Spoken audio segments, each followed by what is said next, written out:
Hey everybody, it's Rabbit. Welcome back to the channel, and today we're going to be reviewing the newest installment in the Battlefield franchise, Battlefield 6. Now, for anybody who hasn't really been keeping up with the Battlefield franchise over the decades, the Battlefield franchise has historically been a class-based game with large teams, large destructible maps, and also vehicles, which has set it apart from a lot of contemporary franchises like Call of Duty. One of the real hallmarks of the Battlefield series has actually been the quote-unquote Battlefield moments, in which you can have things happen that seem like in any other game they should be in a cutscene, but in Battlefield they are completely organic to gameplay. These can be things like shooting down a helicopter with an RPG before dragging your friend to safety, jumping on top of a tank and throwing an anti-tank mine on it, or simply shooting the driver of a Jeep and diving out for cover before they run over you. With that being said, I did realize pretty early on that if I was going to review Battlefield 6, I would be running headfirst into a wall of nostalgia, because much like any franchise that's been running for several decades, a lot of people grew up with the earlier installments of this game and have their own concept for what the game should actually be. This naturally makes any game in the Battlefield franchise somewhat difficult to review, because you're not simply reviewing it as a standalone game, you're also reviewing it as an installment in a franchise, and for a lot of people the version of that franchise they have in their head doesn't necessarily align that well with reality. For me personally, I've always been somewhat aware of the Battlefield franchise. I've played a few of the installments, but I've never really been what I would consider to be a huge fan of the franchise, and I am generally an average skill player that's definitely getting on the older end at this point. Also, somewhat notably, after playing the Battlefield 6 beta, I did go back and play some of the older Battlefield games, especially 2042 to grind out some of the Battle Pass stuff, but even some of the older ones even more so, just to get a feel for what Battlefield has traditionally been, and after seeing some of the critiques of Battlefield 6, they don't ring all that true, especially having a pretty fresh investment in those games. Ultimately, the goal of this review is to look at the various aspects of the game of Battlefield 6, and also to try and give you enough information so that if you're maybe on the fence about the game, this will give you an accurate representation of what you can expect, warts and all. Speaking of some of the more annoying aspects of the game, and the menus do need to be brought up, the menus themselves use a lot of horizontal scrolling as opposed to vertical scrolling, which is generally more awkward to use, especially if you're on a console setup. On top of that, a lot of the core controls are hidden behind multi-layers of menus, and of course my least favorite decision that several games have made, so Battlefield 6 isn't alone in this, Battlefield 6 provides the awesome option to reset everything with a single button press without asking, "Are you sure?" I would like to assure every video game designer on the planet, there will never be a scenario in which I desperately need to reset all of my controls to default without the game asking me, "Are you sure?" first. Please do not ever include this in your game. One of the more relevant complaints, however, in terms of the actual menu layout is that the core Battlefield experience is generally the Conquest game mode, and Battlefield 6 can often be a little awkward to get to Conquest because it has the featured game modes and then it has the multiplayer game modes on the bottom, and if you go to the multiplayer game modes it'll often be all the way at the end. And for me this is just one of those questionable decisions, because most games, when they have a core game mode that they are well known for, will have that core game mode front and center when you log in. That way you can get into it with as few button presses as possible, and it's always a little baffling to me when designers decide to go a different route with that. Another peculiar decision is this is the match lobby screen, and can you guess where the back button takes you if you press it on the screen? Did you say nowhere? Because the back button on this screen does literally nothing. It does not take you back to the game mode browser or anything like that. It doesn't even stop the game from searching for a game if you're already in the process of searching for a match and you maybe realize that you wanted to play a different game mode. So this is a bit of a questionable decision on my part as well. With that being said, there are two really handy features in Battlefield 6 that I wish a lot more games would carry over. The first one is that when you're doing customization of your weapon, you can instantly hop into the firing range by pushing a button and instantly hop out of it to back to customization by pushing another button. And the great part about this is you don't even have to equip the upgrades that you want to try, you simply have to mouse over them and click the firing range button and you will go to the firing range with that upgrade equipped. I'm reasonably certain the game does this by having the firing range basically active in the background at all times, but either way, this is the kind of thing that I would love to see more games do, because it makes it very fluid to just mess around with your setup on different weapons. One other great feature is that you can very easily uninstall parts of the game that you're not using, whether it be the campaign mode, RedSec, or multiplayer, depending on what your personal preference is, and this is something that's going to become increasingly necessary as games get larger and larger in terms of file size,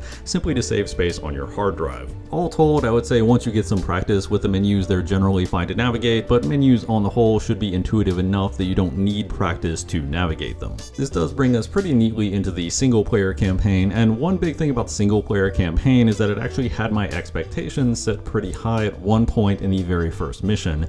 You had just completed your mission, you are on your helicopter on the way out, and then your helicopter gets shot down, and much like in a real helicopter crash, your entire team is basically injured and can't really move, so you're stuck in a last stand. And all I could think at that point was the game might actually be doing something interesting. This might actually be a cool direction for this particular narrative. There's a bunch of different ways you could go with this, from the player character getting outright killed or getting injured and having rescued, all that good stuff, except the game immediately subverts this by having rescue helicopters with brand new teams come in and take out the bad guys, which the rest of your allies just conveniently couldn't do up to this point, and the rescue helicopters don't get harassed. In fact, you leave on a rescue helicopter that itself never gets shot at. On top of that, you might think the main character's squad getting taken out by the bad guys might lead to some sort of vendetta or some clash of their own personal desire for vengeance versus the mission or the safety of their new squad or something along those lines, but it's never really brought up again, and this just had me wondering what was even really the point of that helicopter crash. If the main character had just gotten out successfully and gotten assigned to a new team, wouldn't it have basically gotten to the same endpoint and the overarching story wouldn't have changed? It just felt like it was basically meaningless. You also notice I used the term bad guys because the main antagonists here are essentially just bad guys. That's the best way to describe them. Now, I understand having an antagonist that is directly linked to a specific nationality, ethnicity, or ideology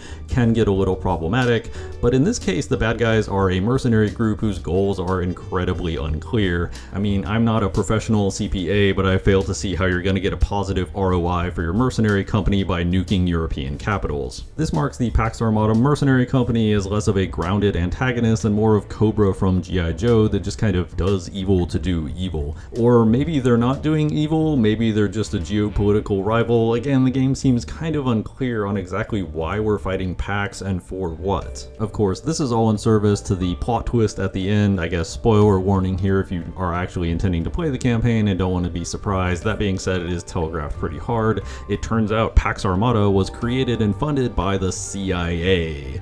Somehow.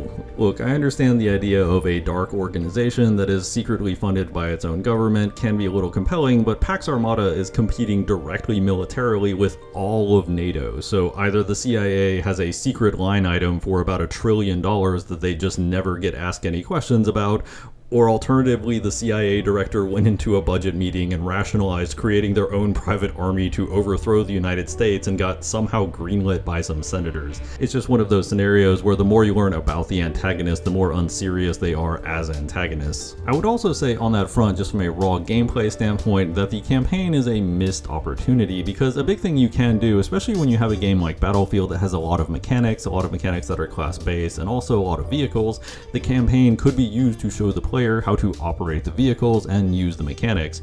For example, a common mechanic that many players still do not seem to be aware of in Battlefield 6 is that if you charge the defibrillators, you will revive somebody at full health instead of half health, and the campaign could be a great way to introduce this. Also, a lot of players, when they hop into a helicopter or a plane for the first time, the first thing they do is face plant into the ground, and yet again, this could be a great opportunity to show players how to control these vehicles. The mission for me that most exemplifies the entire campaign is the point where I take the role of an Egyptian who is in an American tank going to liberate their homelands from Pax for some reason. The game never really goes in depth as to what the relationship is between the Egyptian government and Pax, or is it an evil dictator that is using Pax to strong-arm people? Is it an elected government that is being supplanted by Pax? Has Pax just completely taken over? Who knows? I was just plopped in a foreign country with an anomalous amount of American hardware to overthrow the government with no clear idea as to whether I was stabilizing the area or destabilizing it, which to be fair is not entirely out of character for the CIA, but since I'm playing this character, I would at least like to know what their overarching motivation is. The mission was also only vaguely connected to a previous mission, because in that mission you were sneaking around Egypt and you had an Egyptian informant, and in this mission you were playing as that Egyptian informant, so it was vaguely connected to the main plot but not really, and then once you get to the end of it, it's never referenced again. It just didn't feel like anything you did in this mission mattered.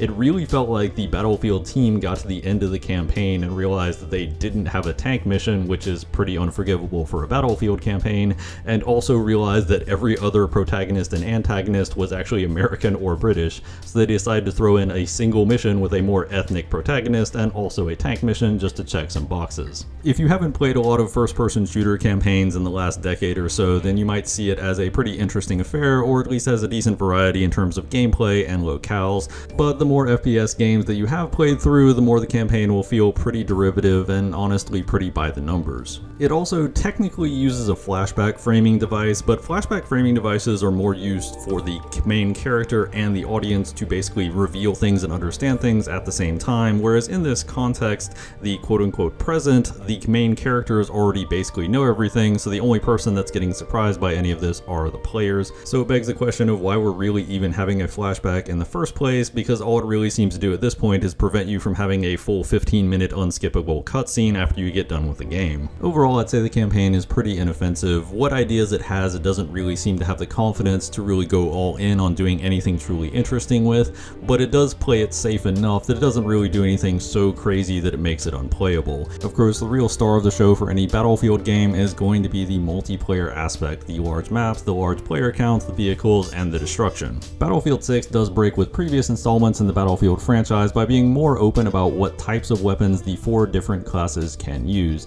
This isn't completely unique to Battlefield 6, but Battlefield 6 is obviously the most recent installment and uses it pretty heavily. There are closed weapon playlists that restrict the types of weapons you can use, but those are very specific playlists, and the majority of playlists are open playlists. This is also where it's probably worth mentioning that closed weapon and open weapon are not as different as people think. Sniper rifle, machine gun, submachine gun, and assault rifles are restricted, however carbines, shotguns, and DMRs are all unrestricted. And the carbines being unrestricted and honestly behaving very similarly to a lot of the assault rifles does seriously blur the line between closed weapon and open weapon. If the carbines were folded into the assault rifle class, it would probably make a much more difference in gameplay, but in my personal experience, the two playlists tend to play pretty similarly. For the Recon class, your main focus is going to be spotting targets for your teams. This can be both spotting them in the world, but also marking them with laser designators so they are easier to lock on with various types of missiles. Additionally, you also have things like proximity sensors that can detect enemies that go within a certain area. You can spot enemies by looking at them or scouting them with a drone. You can also scout enemy devices with a drone or manually detonate them. Overall, the Recon class is very focused on gathering information. It also prominently features the sniper rifle as its class preferred weapon, and the benefits you get for a sniper rifle with the Recon class are pretty substantial. The first one is that you can rechamber the bolt faster than any other class, you simply shoot faster, but the rifle is also generally more accurate, and also you get the ability to hold your breath to steady your aim. So generally speaking, if you want to go for more of the sneaky or sniper playstyle, the Recon class is going to be the class that is best suited, and at this point in the game probably feels like the class that is the most balanced in terms of its role and the different types of equipment it has. The Engineer class is all about repairing friendly vehicles and destroying enemy vehicles. The class weapon is the submachine gun, and the benefit is that you get to reduce the hipfire spread on your submachine gun so you can shoot it from the hip more accurately. Although shooting from the hip in Battlefield 6 is not as viable as it is in some games, the Engineer does improve it enough that if you stack enough attachments, you can make some pretty accurate SMGs even firing from the hip. In terms of equipment, the Engineers generally have access to 2 main types of equipment, launchers and mines, along with a few secondary pieces of equipment like the vehicle repair station and also the EOD bot. The class gadget for the Engineer is the blowtorch that can either repair friendly vehicles or destroy enemy vehicles, assuming you get close enough to do so. The biggest balance issue, in my opinion, at least at this point in the game, with the Engineer class is the fact that the Engineer class starts with 3 anti-tank mines, and the anti-tank mines are somewhat inconsistent in terms of the other options available to kill armored vehicles. For example, an anti-tank mine will do about 70% of a tank's hit points, and you have 3 of them, so if your anti-tank mines are placed and all of them are triggered, you can take out one tank and severely cripple another tank. This is really the only weapon in the Engineer class that has this much potential firepower, and this is actually your starting loadout. In my humble opinion, the game probably shouldn't start you with 3 of these. It should probably be rolled back to 2, especially because you can have up to 6 of them on the battlefield at one time, and this creates a lot of situations wherein it is actually difficult to navigate the landmine-ridden battlefields of BF6 and various armored vehicles unless you're being very cautious. The other other minor balance issue with the Engineer is really that the RPG-7 is way too efficient compared to the other launchers against really almost all targets, and a lot of this comes down to the same issue as the anti-tank mine, and that is the potential damage. You start with 3 RPG-7s, and 2 shots to the back or 3 shots to the side can take out even the most heavily armored opponents, and this is in sharp contrast to a lot of the other launchers where you could fire your entire starting inventory at a tank and not take them down. So in my opinion, this does homogenize a lot of Engineer loadouts to mostly just RPG-7s and anti-tank mines, because those are the most efficient ways to take out basically all vehicles. Other than that, the Engineer, because it is the only class that specializes in vehicles, feels like another class much like the Recon that has a very defined battlefield role in terms of what you want to do with it. Moving on to the support class, however, and this is where the battlefield roles start to get a little bit more vague. While the support's class ability is simply to throw down a supply pack that will both start health regeneration, allow teammates to regenerate health even while they're suppressed, and also refill ammo and gadgets. Obviously the supply pack is doing a lot of heavy lifting here. The support also has a proficiency with light machine guns that allows it to sprint at the same speed as every other gun while carrying a light machine gun, and also improves its aiming speed to closer to that of an assault rifle. So the support actually has a lot to offer there, but then it also has various gadgets like grenade intercept systems, smoke grenade launchers, things of that nature that can help you fortify an objective. On top of all of that, the support class also has the iconic defibrillators that can use to revive teammates pretty much instantly. If you charge them a bit, you can revive them at full health, but if you just need to pick up a lot of teammates quickly, you can go through and just zap a lot of them and revive a lot of people in very short order, and then throw down a supply pack to start their health regeneration. If it sounds like the support is doing a lot of work, that's because it kind of is, and in a lot of players' minds is generally viewed as one of the most powerful classes right now. Now, one thing about the support class and the feature that I think puts it over the top is the ability to instantly start health regeneration as soon as you throw down your supply pack. In my humble opinion, this is what makes the support a little bit over the top, because it allows supports to be very aggressive compared to every class, because as soon as you start taking damage, you take cover, throw down the pack, and you'll be at full health very quickly, whereas most other classes can't really do that. This ability also seems kind of out of place with a lot of the other support abilities that seem to be more defensively oriented in nature, so I think if they did remove the ability to start health regeneration right away from the supply pack, the support would feel a lot more in line with the other classes and have a more defined role as a character to resupply their team and help defend points, rather than also the role to help aggressively push points. This is moving on to what is broadly considered one of the weakest classes right now, and that is the Assault, and in my opinion, a lot of the hate the Assault gets isn't entirely warranted. Some of it is, but not all of it is, and the biggest point of contention with the Assault class right now is actually its gadget, the Stim Injectors. The Stim Injectors increase your sprinting speed, but only with a gun. They also increase your resistance to explosive damage, however, explosive damage will heavily damage you, it just won't outright kill you, and makes you immune to flashes and stuns, which nobody uses. So it's a lot of pretty situational upgrades that if you just included all of them as a base part of the class would be really good, but is something you can only activate for short periods of time after a long cooldown. It's kind of underwhelming. On top of that, its proficiency with the assault rifle is just not really what the assault rifle class needs. It allows you to come out of a sprint a little faster, and it also allows you to swap weapons a little faster, and I do mean a little. It's so negligible that you barely even notice, and the main issue with the assault rifle class right now is simply that the assault rifle class is not consistent enough at medium to long range. It is not that you can't pull them out of your pocket fast enough.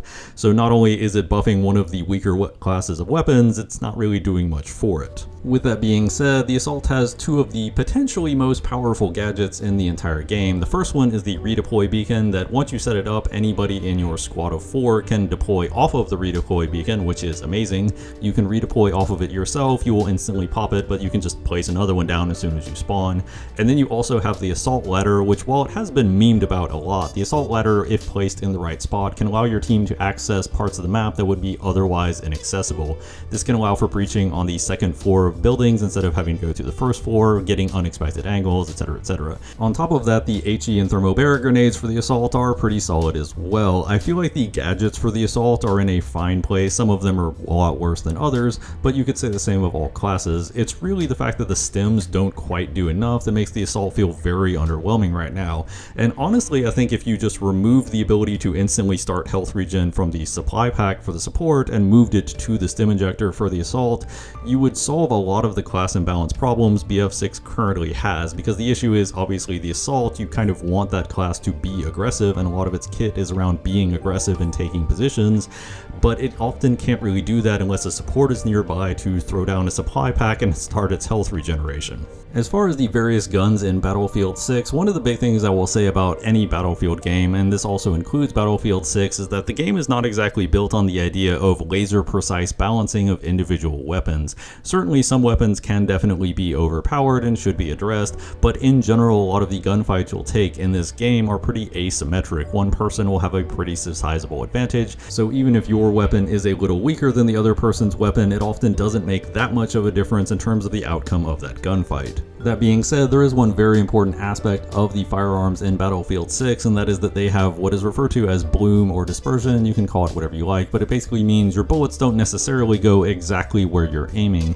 And the big thing about this is that if you're prone and you're only firing single shots at a time, your bullets will generally go where you want. However, if you're moving, standing, running, or even if you're firing on full auto, the more you do these things that make you less accurate, the more your bloom will increase so that your bullets won't go where you're aiming. In my opinion, this is also one of the biggest balance issues right now in terms of the overall weapon classes, because assault rifles, which are supposed to be the more versatile of the classes, do seem to have excessively high bloom, which makes them awkward to use at the mid to long range gunfights, where they should at least be pretty competent even if they don't outright dominate. Now, ever since Modern Warfare 2019 for the Call of Duty franchise, every game has been using a gunsmith system where you have different attachments that go into different slots, and a lot of these systems have run into a few fundamental issues. The first one is the one that you would see back in COD 2019, and that is often there is a single attachment that will dominate a single attachment slot category, and there's often not much reason to consider anything else. Additionally, if you have too much ability to customize weapons to fit a player's playstyle, you'll often end up in scenarios wherein the weapons homogenize to where they all kind of feel the same. Now, the way Battlefield 6 manages to sidestep both of these is by having a point system in which different upgrades cost different points, and your weapon only has a set number of points to equip attachments to any given slot. And this is especially the case when you start running into firearms that are potentially very powerful but have very small magazines like the SCW, because the magazines that extend your ammo for these powerful guns are incredibly expensive, whereas guns that tend to be lower on the power scale tend to pay a lot less for those expanded magazines. And this means that for a weapon like the SCW, you're often having to make real choices between whether you want a suppressor or the ability to control recoil, or whether you want the ability to go all the way up to a 25 round magazine so you're not reloading after every kill. Whereas other weapons like the UMP40 can actually equip almost everything because the magazines are dirt cheap and the weapon actually has some pretty stable firing characteristics. So it's an interesting give and take that makes each weapon feel unique and also allows for some fine-tuning balance that the designers can adjust later on down the line if some weapons are underperforming or overperforming.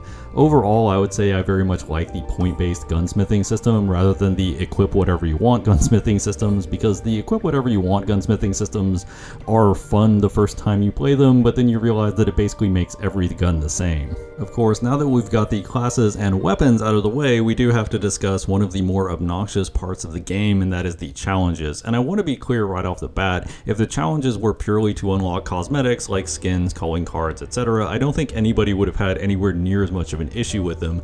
The big problem is that a lot of these challenges that we're about to go into are used to unlock either guns or even parts of the core class of the various classes. In order to get things like the specialist classes or some of your gadgets, basically every class had to go through these challenges, and this is why they are such a problem. Two of the more obnoxious instances of these challenges that I ended up doing before they were patched, but they have actually been patched to be less annoying now. The first one is to heal teammates with the support. You have to do this in order to progress along the support track and unlock certain gadgets or the spec class. And this is the real question, is how do you heal a teammate with the support? I don't have a heal button. I'm not playing Mercy from Overwatch. So in that context, what is this challenge even tracking? And when I did it, you had to heal 10,000 hit points from your teammates. So essentially what I resorted to doing was going into breakthrough maps where the teams tend to be more confined, throwing supply bags into the middle of groups of teammates, and just hoping that did something vaguely useful, because that was really the only idea I had. I still, to this day, even after I completed the really obnoxious version of this challenge, really don't know what it was trying to track. On top of that, for the class-specific weapons, for the support class, you had the LMG challenge where you had to suppress 300 enemies. Currently, it is only 10, and that was DICE's basically solution for a lot of these, was simply to dramatically lower the numbers. But what does it mean to suppress enemies? In-game, if your bullet travels within 5 meters of an enemy, they will be considered suppressed by you, so you would think this is really easy, except that's not enough for it to count. You might also foolishly think that the suppression assists count as suppression, however that doesn't count as well. I was actually counting suppression assists in my matches and it wasn't going 1 for 1. So again, I did this 300 times because I did it before it was fixed and I still have no idea what it wanted me to do. But then you also have the opposite side of the equation where some challenges are artificially easy because of also oversight. One of them was to resupply teammates with the supply packs that you're supposed to unlock with the support 200 times, and I thought that would be pretty obnoxious because I didn't know how the supply packs work. It turns out you don't actually need to use the supply packs. The basic class feature of the support, the supply bag, actually does all of that for you. You just throw that into a group of teammates and it will count for some reason. So I got that done in about 2 matches of breakthrough with basically no problems. And that challenge actually came after the heal teammates for 10,000 HP challenge. So this is the other issue, is that the challenges don't really go in order of difficulty. The exact same thing was true of the LMG challenge, where it went from this obnoxious suppress 300 enemies, whatever that even means, all the way into now I just have to get 300 kills with an LMG and also get 15 multi-kills, which is pretty trivial with an LMG. So it went from I don't even know what I'm doing to this is very easy and I'll get it done basically by accident. And this is kind of the problem with the challenge system, is you're trying to unlock core parts of your class and you have some of these challenges that don't track correctly. Some of them are too easy, some of them are too hard, and there's very little rhyme or reason to it. With that being said, DICE have already pushed out fixes to a number of the challenges and are looking at pushing out fixes to even more of them. So if you do end up picking up Battlefield 6, by the time you pick it up, this might not even be a thing anymore. Now, as far as the various vehicles in Battlefield 6, I'm not going to go that in-depth into it because I do actually have an entire series on my other channel that mostly covers War Thunder, that both compares the vehicles to War Thunder but also looks at their representation in general. That series is 4 episodes long and the supercut is about an hour and a half, so I feel like it would be kind of redundant for me to do a lengthy section here.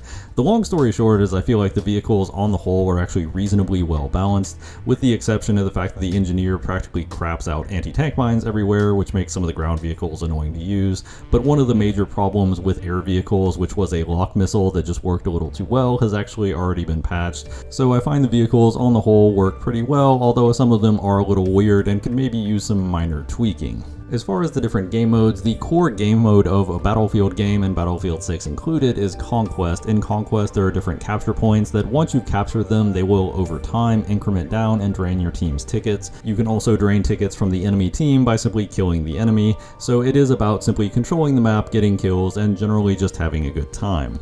That being said, Conquest is a little unfocused, so there are some other game modes. In the Rush game mode, you have an objective that you have to blow up or defuse, so it concentrates the teams in much smaller areas, and in keeping with doing that, the teams are generally smaller to boot.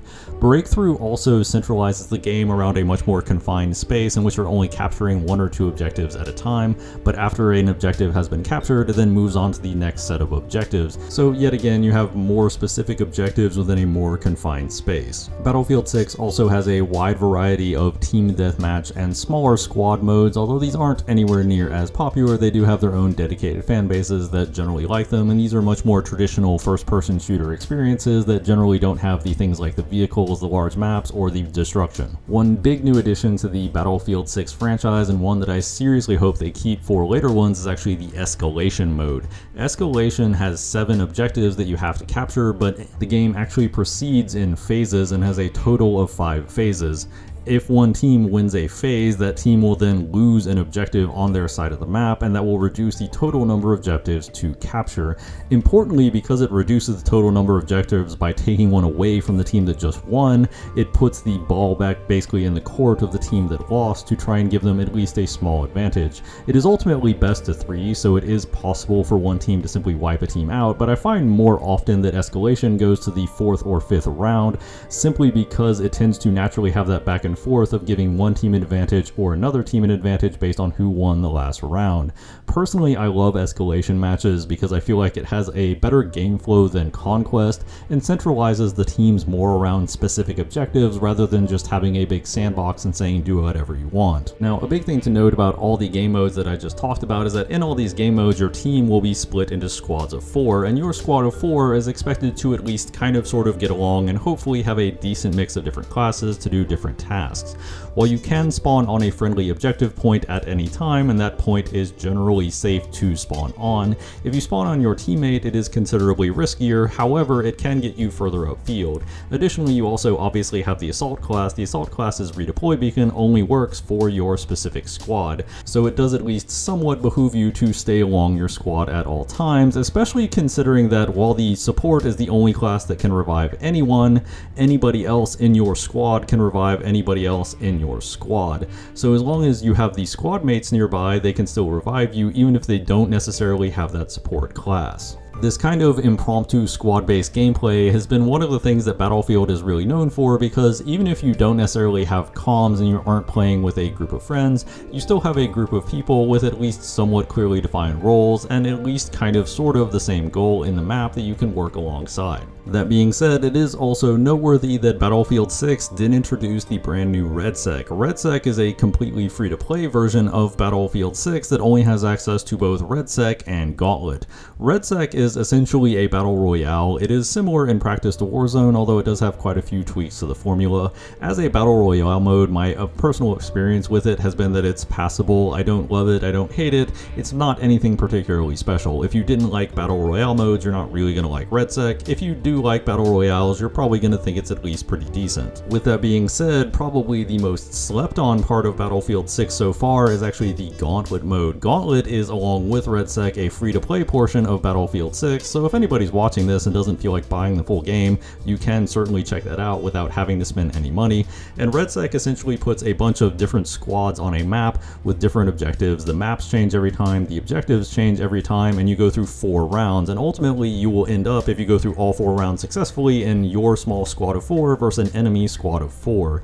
In my humble opinion, this is an incredibly fun experience. It's actually a pretty cool challenge, especially given how much variety you have in terms of maps or objectives, and in general is probably one of the better things they've added this update. It is deeply slept on considering how much RedSec was hyped up, but Gauntlet kind of wasn't. Now, this is going to be the fun part of the video, the part of the video where you have to discuss the map sizes, the cosmetics, and also just the general nostalgia thing that I talked about at the very beginning of the video. And one thing that we need to get out of the way basically right now before we go into any of the rest of this is that if somebody's remembering a game 10 or 20 years ago, they're as much remembering their own personal life situation at that point in time, how good their relationships with their friends were, how many of them were online at any given time, etc., as much as they are the game itself.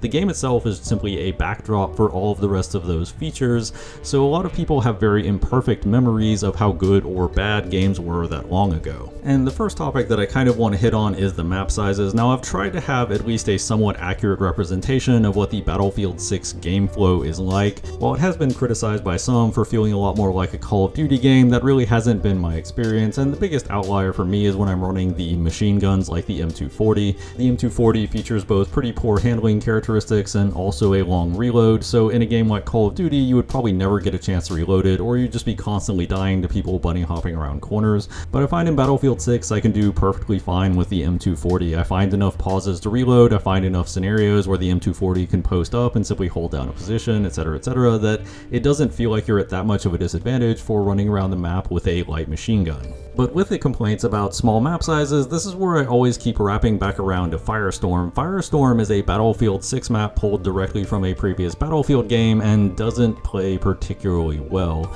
The experience of a lot of old school Battlefield games with massive maps that were honestly kind of empty was that you would run around an open field not really knowing what you're doing for a minute to a minute and a half before getting domed by a sniper. And if you want to recreate that experience, you can absolutely do that right now on Firestorm. You'll just be running for 20 to 30 seconds instead of a minute to a minute and a half. If anything, I find Firestorm does a great job of showing exactly how not great some of the older Battlefield maps were, because as soon as you go on Firestorm, you realize there's a lot of empty space and not a lot of places to go without without just getting sniped from 100 different angles. And Firestorm has actually added more cover than the original had. There are more places to go and more places to hide, and it still feels a little too empty and a little too exposed most of the time. And this is where I'm quick to point out that with Battlefield, much like with a lot of other properties, people looking back at older versions are confusing something that an older version had with something that is iconic to that version. Running in a field and just being bored for several minutes before getting randomly killed and having to respawn and do it again was not really a core part of the engagement. It was just something that happened in those games. If Battlefield 6 can recreate the high points of those games without having those long periods of downtime before randomly dying to something, then the game is going to be better for it. And for me personally, I found the maps on the whole were good at being big but not excessively big to the point where it often felt like you didn't really know where you were going or what you were doing at any given time. And this is also one of the issues with that Conquest used to have a lot in Battlefield games, in that you're in your own corner of the map doing your own thing, but it feels like you have very little connectivity to what the rest of your team is doing, so it often feels like your hold on exactly how well you're helping your team succeed is very nebulous at best, whereas making the maps more concentrated allows more easy shifts from one objective to another to actually try and turn the balance of power in a given match and feel like you're actually contributing to your team as a whole. I mean, for me personally, going back to an old Battlefield game and getting on top of a hill in something like El Alamein and seeing hundreds and hundreds of meters of open space that I have to go through to get to the next objective didn't make me say, this game is awesome. It made me just want to drop out of the match and try to find another map that didn't suck as badly. This is also where I found to a large extent that my expectations have changed a fair bit over time, because at this point I only have so much time that I can spend on any given game at any given time. I do run a second YouTube channel that focuses heavily on War Thunder, so I do have to spend a lot of time on that content, not just getting the footage but also creating the content itself. So the time I have for a game like Battlefield is pretty limited, and I don't really want to spend that time just running in the open getting randomly domed by a sniper or a tank or a helicopter. A long time ago when I was a kid and I had a regular group of friends that would play these kinds of games, I wouldn't really mind these kind of long boring stretches, because if you're with a group of friends you can kind of make your own fun. But at this point, while I do have some friends that will occasionally get on games with me, it's a lot less common because obviously they have their own stuff going on in their lives. So I have to play these kind of games solo a lot more, and when I'm playing them solo, it's just not as interesting to wander for an open field through minutes at a time. This does also segue into the map destructibility, and DICE actually put out an article discussing the map destructibility in that they didn't want you to basically be able to destroy literally everything in the map, because if you have a 30-minute long map, which can definitely happen in Battlefield, you're basically going to be standing in nothing but a flat open field where you're an easy target. They wanted the destructibility to be something that could deform the map as you go and make the map look like it was battered and war-torn, but that also provided meaningful cover and movement lanes to allow you to actually do something on the map. And in general, I do find they are been very successful. That being said, it does feel like the destructibility is pretty random at times. There are certainly things that feel like they should be destructible that just kind of aren't, but the destructibility does get to a point where it makes the maps feel like they are dynamic without making the maps feel like they are just made of cardboard. Certainly there is a technical side to the destruction in that if the Battlefield developers want the improved graphics and want the game to be available on at least some of the older hardware and not necessarily top of the line, they also have to have limits to destructibility, because obviously if you're looking at the 10 to 15-year-old Battlefield games, they could have a lot of destructibility because they had much lower polygon counts and were much less graphically intensive in general. But I do feel like there is also just a balance of destructibility. You don't want the players to be able to just level the entire map, because then the map just doesn't play very well, especially in the late game. As far as the whole cosmetic thing, I am going to simplify this discussion a bit because I do have an entire 20-minute video on my War Thunder channel looking at how out-of-place cosmetics can negatively influence a game. So if you want a more in-depth look at that kind of stuff, then you can feel free to check that out. But to TLDR it, my general opinion on out-of-place cosmetics is that I personally am not that bothered by the types of cosmetics somebody uses, and as long as the designers keep the frequency and extremeness of the out-of-place nature of those cosmetics in check, it generally isn't an issue for the overarching gameplay. On top of that, in Battlefield 6, a lot of times both teammates and enemies are just vague silhouettes, so you're not really getting that close of a look at exactly what cosmetics they have, so it rarely, if ever, has any real influence on the overall gameplay, and the only time you really get a close-up of anybody's cosmetics is on the end of game score screen. To wrap up this section a bit, it's very easy to look back on an older Battlefield game that is currently in a completed state and say that Battlefield 6 doesn't compare that favorably to that particular game. But a lot of the classics that people will compare Battlefield 6 to, namely Battlefield 3 and Battlefield 4, had very significant launch issues that in many cases were far worse than anything Battlefield 6 has had. Indeed, Battlefield 2042, the most recent installment in the franchise, also had very significant launch issues of its own, and this has led to multiple instances in which people have seriously questioned whether or not Battlefield would continue as a franchise. But if you were to look at a lot of the discussions on Battlefield 6 compared to Battlefield 3 or Battlefield 4, you would think Battlefield 3 or 4 released in a perfect state and were wholly superior across the board, and that just wasn't the case. Ultimately, this is kind of the problem with nostalgia, because while DICE can perfectly recreate the best parts of those experiences that you had when you were a kid, they cannot bring you back to a time when you were a kid.